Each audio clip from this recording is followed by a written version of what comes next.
Depuis une trentaine d'années, j'ai expertisé toutes les filières agroalimentaires en mettant en place une agence de cotation sur la qualité des produits alimentaires en production classique, raisonnée et bio. Et je me rends compte qu'en ayant fait des travaux exhaustifs en Bretagne, pour y avoir passé 3 jours par semaine pendant 30 ans, ça m'a permis finalement de comprendre l'intérêt de cette Bretagne en termes de qualité de production. Et parallèlement à cela, il faut rajouter que la population française, en termes de santé, est en pleine involution. Explosion des diabètes, explosion des obésités, explosion des maladies vasculaires chez les personnes de moins de 30 ans, chez les femmes particulièrement. Et donc, il faut absolument expliquer à ces citoyens, expliquer à nos consommateurs que le monde agricole constitue une armée qui garantit une sécurité du pays.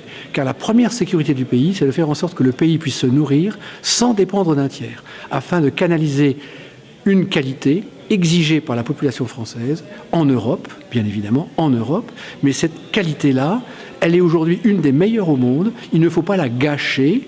Il ne faut pas vendre nos terres à des peuplades lointaines. Et je dirais que là, le monde agricole, qui travaille 365 jours par an pour quelques centaines d'euros, ce monde agricole n'est pas un esclave. C'est de l'esclavagisme de payer 25 centimes d'euros le litre de lait.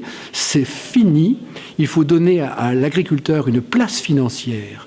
40-45 centimes d'euros le litre de lait est une cohérence afin qu'il puisse vivre dignement, afin qu'il puisse investir techniquement, afin qu'il puisse innover et afin qu'il puisse avoir l'espoir de faire durer sa famille dans ce métier.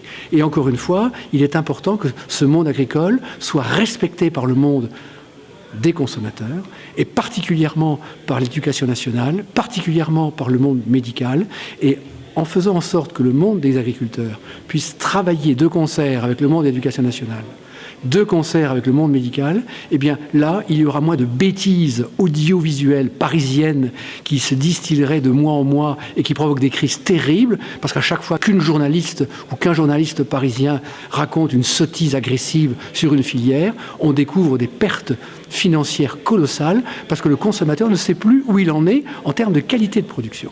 Or, il faut savoir qu'aujourd'hui, en termes de qualité de production, je le répète, nous sommes les meilleurs au monde. Donc, ne gâchons pas ce niveau de qualité.